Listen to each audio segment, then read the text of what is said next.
반갑습니다. 민수입니다. 오늘은 밴드에 올라와 있는 사연을 하나 풀어보도록 하겠습니다.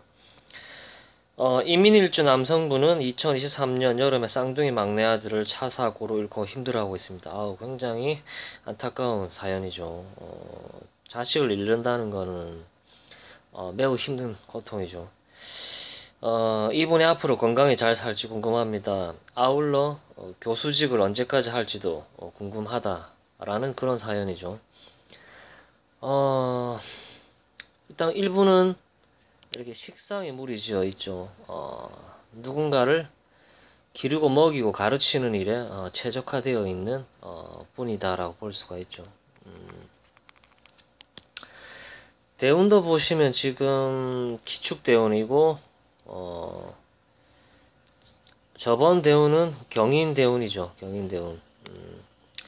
보통 봄에서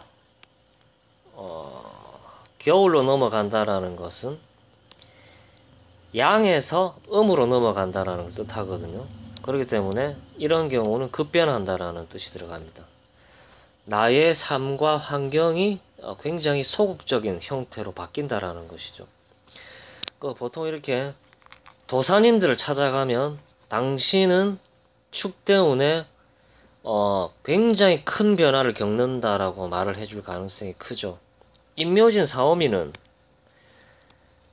양대운이고 신유술 해자축은 큰 테두리로 봤을 때는 음대운이거든요.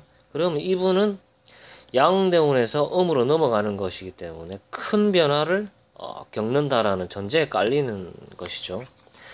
그리고 양은 변화무쌍하고 음은 변화가 더디고 소극적이다라는 전제에 깔립니다. 이런 거를 큰 테두리로 사주를 보는 연습을 많이 해야만 사주를 보는 연습을 할 수가 사주를 보는 논리가 생기는 겁니다. 이 사람은 갑자기 봄에서 겨울로 넘어가 버렸네, 이런 걸 볼 줄 알아야 되는 겁니다.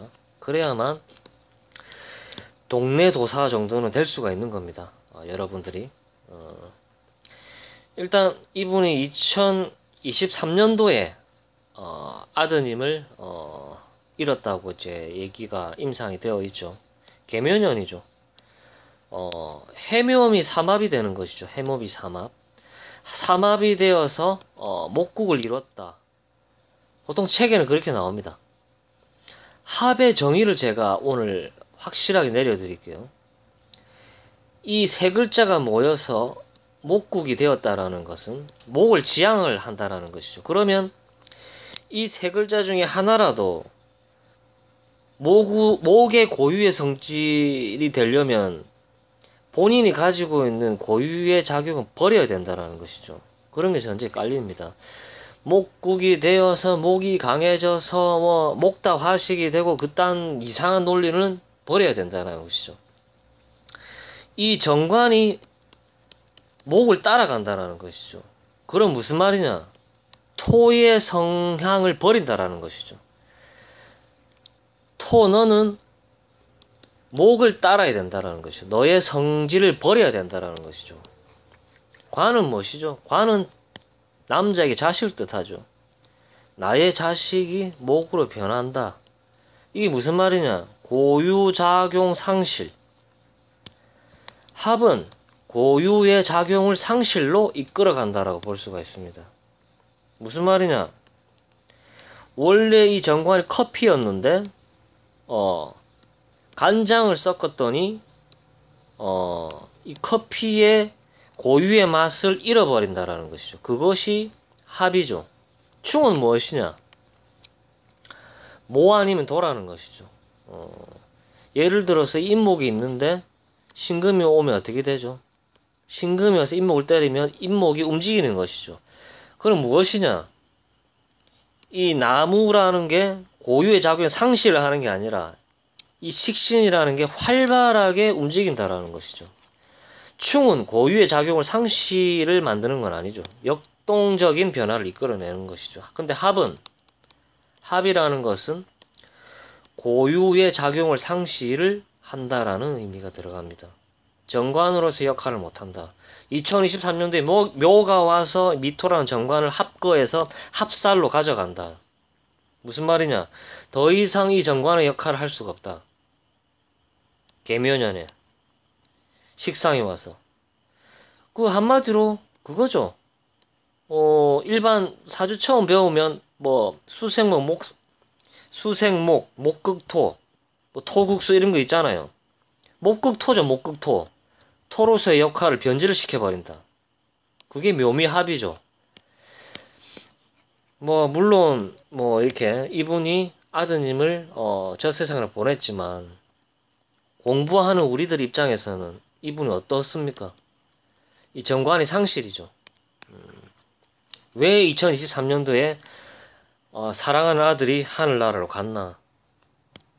묘가 와서 이 정관의 역할을 상실화시켰다 라고 봐야 돼. 해묘미가 돼서 목국이 돼서 목이 강해졌다. 그딴 논리는 버려야 되겠죠. 강하게 제가 어필을 하는데 신자진 삼합이 돼서 수국이 되어서 뭐 나무가 물에 떠내려간다. 그런 논리는 버려야 됩니다. 그런 논리는 없습니다. 어디서 나온 건지 도대체 알 수가 없지만 어쨌든 합은 고유의 작용을 상실화시킨다 라는 게 굉장히 중요한 논리라고 저는 판단이 됩니다. 오늘 좀 제가 좀 강하게 얘기를 하는데 아무튼 그렇습니다. 안타깝습니다. 아드님이 하늘나라로 갔기 때문에 이분이 얼마나 큰 고통을 겪고 있겠습니까? 축대운에 들어섰습니다. 이분이 기축대운. 대운도 마찬가지입니다. 뭐 제가 53대운에 대운이 바뀌었는데 오늘부터 기축대운이죠. 그런 게 어디 있습니까? 계절은 아날로그인데 춥다 더웠다 하다가 갑자기 겨울로 가는 것이죠. 이미 이분은 50대 초반부터 기축이라는 영향을 받고 있었다라고 해석을 하는 게 맞습니다. 변화 없는 생활, 급변화한다. 어떤 계기로 인해서 내가 해자축이라는 움직임이 덜하고 소극적인 형태로 살아가는 삶으로 변한다. 물론 이분은 이렇게 생각하죠. 내가 내 자식이 하늘나라로 가는 바람에 내가 소극적이고 남들에게 눈에 띄지 않는 그런 삶을 살아갈 수가 있다. 그게 아니라 해자축 대운에 들어섰기 때문에 그런 겁니다. 큰 변화를 겪은 것이죠. 이분은 어쨌든 관이 천간으로 들어온다라는 말은 명예지향적인 삶을 살아가는 것이죠. 지지로는 소극적인 삶. 그래도 명예지향적인 곳으로 간다. 교수직은 계속 할 것이다 라고 저는 봅니다. 명예교수든 뭐든. 어쨌든 이분은 자식을 상실함으로써는 고통 이루 말할 수가 없죠. 어쨌든 이 해자축이라는 공간에서 늙어 죽을 때까지 이분은 소극적인 삶으로 살아가실 거라고 저는 판단이 됩니다. 아무튼 이분이 힘내시고 교수로서의 역량은 더욱더 커질 것이다 라고 저는 판단이 됩니다. 철학자적인 의미가 더 가미가 되겠죠. 이분은 더군다나 임수일간이죠. 내가 정신적인 세계를 추구를 하겠다 라는 전제에 깔리겠죠. 아무튼 오늘은 밴드에 올라와 있는 사연을 하나 풀어봤습니다. 굉장히 안타까운 사연입니다. 오늘은 이분을 위해서 제가 기도를 하겠습니다. 예, 시청 감사합니다.